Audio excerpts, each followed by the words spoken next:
Hello, welcome, खुशामदीद, नमस्कार। आप देख रहे हैं फिल्मी बातें विद मी अभिसार।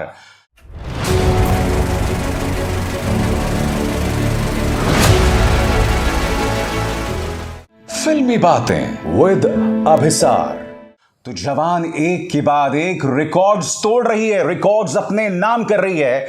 और वो 3 बड़े रिकॉर्ड्स क्या हैं जो उसने अपने नाम किए हैं। रिकॉर्ड नंबर 1, 400 करोड़ की कमाई तक पहुंचने वाली जवान सबसे तेज फिल्म बन गई है। और मैं आपको बता दूं, बॉलीवुड फिल्मों में से यानी हिंदी फिल्मों में 400 करोड़ की कमाई करने वाली अब सिर्फ 3 फिल्में हैं, पठान, जवान और गदर 2।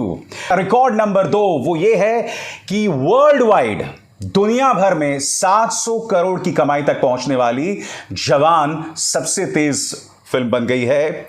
और ये तीसरा रिकॉर्ड बहुत अहम है। मैं आपको बतलाना चाहूंगा दोस्तों कि दुनिया भर में, वर्ल्ड वाइड, भारत नहीं, दुनिया भर में गदर 2 ने कमाई की थी 665 करोड़ रुपए की। क्या आप जानते हैं दोस्तों कि जवान ने 9 दिन में, सिर्फ 9 दिन में इस रिकॉर्ड को तोड़ दिया है। दुनिया भर में जवान ने कमा लिए हैं 700 करोड़ रुपए।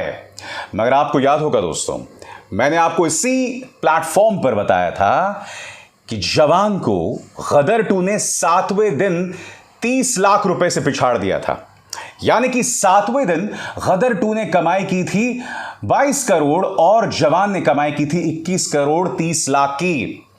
अब देखना यह है कि अब हम सैटरडे संडे में प्रवेश कर चुके हैं, यानी वीकेंड। क्या वीकेंड में जवान अपना दबदबा बनाकर रख पाएगी? क्योंकि देखिए, जवान ने 400 करोड़ रुपए तो कमा लिए हैं।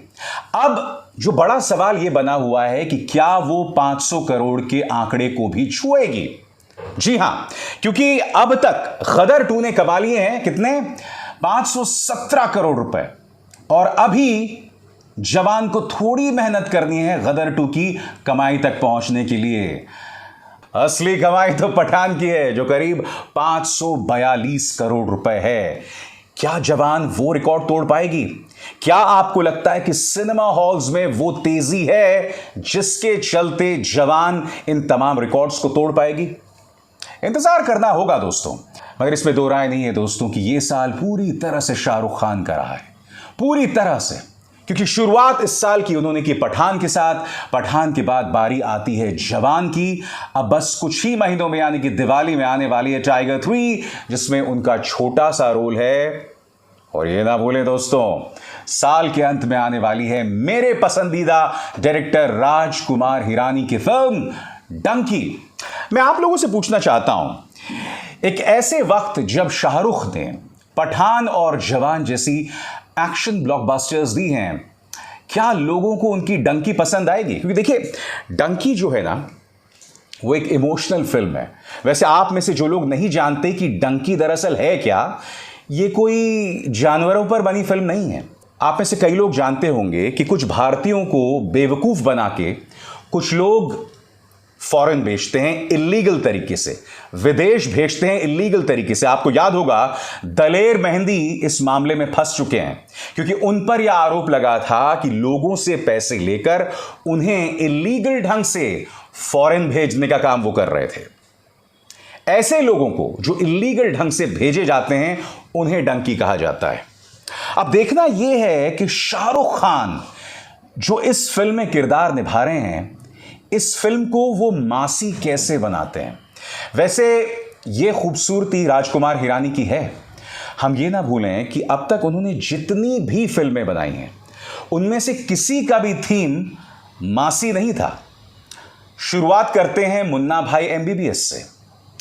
अब उसमें कहने को संजय दत्त थे, मगर कोई बहुत मासी थीम नहीं था, मगर फिल्म हिट हुई। लगे रहे मुन्ना भाई और भी बड़ी हिट हुई, जबकि उस फिल्म में पूरा फोकस महात्मा गांधी पर था।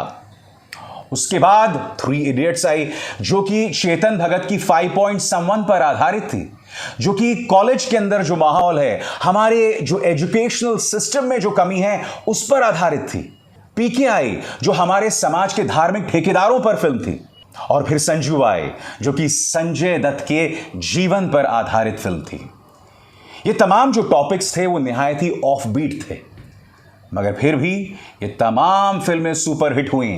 थ्री इडियट्स जिसने सारे रिकॉर्ड्स तोड़ दिए थे। और क्या आप जानते हैं कि राजकुमार हिरानी की कम से कम 2 फिल्में थीं जो पहले शाहरुख को ऑफर हुई थी। पहली फिल्म मुन्ना भाई, जी हां, संजय दत्त से पहले शाहरुख ने लगभग इस फिल्म को साइन कर दिया था। और दूसरी फिल्म थ्री इडियट्स, ये फिल्म आमिर खान की नहीं थी, शाहरुख खान को दी गई थी। तो अब देखना यह होगा कि डंकी में जब ये दोनों साथ आते हैं तो क्या होगा, क्योंकि शाहरुख खान के साथ जो हीरोइन है ना, वो दीपिका पादुकोण या आलिया भट्ट नहीं है, तापसी पन्नू है, जो कि बॉलीवुड की एक बहुत ही बेहतरीन अभिनेत्री हैं। मगर कमर्शियली तापसी पन्नू ने शायद ही कोई हिट फिल्म दी होगी। तो डंकी एक ऐसे विषय पर आधारित है, एक ऐसे टॉपिक पर आधारित है जो मासी नहीं है। तापसी पन्नू मासी नहीं है। तो देखना यह होगा कि ये लोगों के दिलों में कैसे घर करती है, लोगों का प्यार कैसे हासिल करती है। आपको क्या लगता है दोस्तों, क्या डंकी जवान और पठान जैसी हिट हो पाएगी? शाहरुख खान का जो ये फेज है ना दोस्तों, ये उनके फिल्मी करियर का सबसे बेहतरीन फेज माना जा सकता है, क्योंकि वो 5 साल के गैप के बाद आए थे। मैं आपको याद दिलाना चाहूंगा कि मेरे जो फेवरेट एक्टर हैं अमिताभ बच्चन, वो भी 5 साल के गैप के बाद आए थे। 1991-92 में उनकी खुदा गवाह आई थी दोस्तों। फिल्म अबव एवरेज थी, सुपर हिट नहीं हुई, और उसके 5 साल तक अमिताभ बच्चन ने कोई फिल्म्स नहीं की। मगर जब वो लौटे तो उनकी सारी फिल्में एक के बाद एक फ्लॉप हो गईं। शाहरुख को भी यही डर सता रहा था कि 5 साल बाद वो आ तो रहे हैं, और ये ना भूलें 5 साल पहले भी उनकी लाइन से कई फिल्में फ्लॉप हुई थी। यहां तक ये कहा जा सकता है कि उनकी आखिरी बड़ी हिट चेन्नई एक्सप्रेस थी, और उसके बाद हैप्पी न्यू ईयर कुछ हद तक चली थी। मगर उनकी कई अच्छी फिल्में बॉक्स ऑफिस पर कोई बहुत अच्छा कमाल नहीं कर सकी, इसलिए उन्हें भी डर था। आपको याद होगा मैंने आपको इसी मंच पर बताया था कि शाहरुख खान ने वो कर दिखाया था जो अमिताभ बच्चन या दिलीप कुमार भी नहीं कर दिखाए थे, क्योंकि दोनों सुपरस्टार्स थे, दोनों ने ब्रेक लिया था, यानी कि अमिताभ बच्चन और दिलीप कुमार। मगर जब वो लौट कर आए तो वो कभी सुपरस्टार नहीं बन पाए।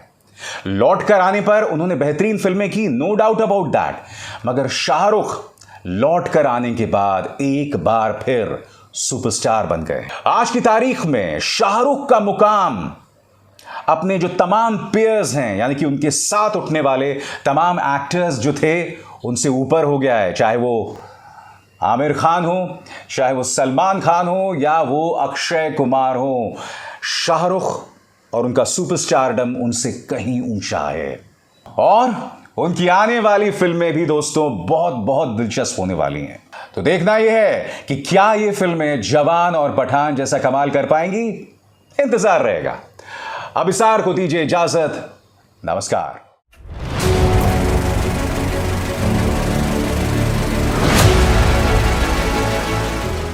फिल्मी बातें विद अभिसार।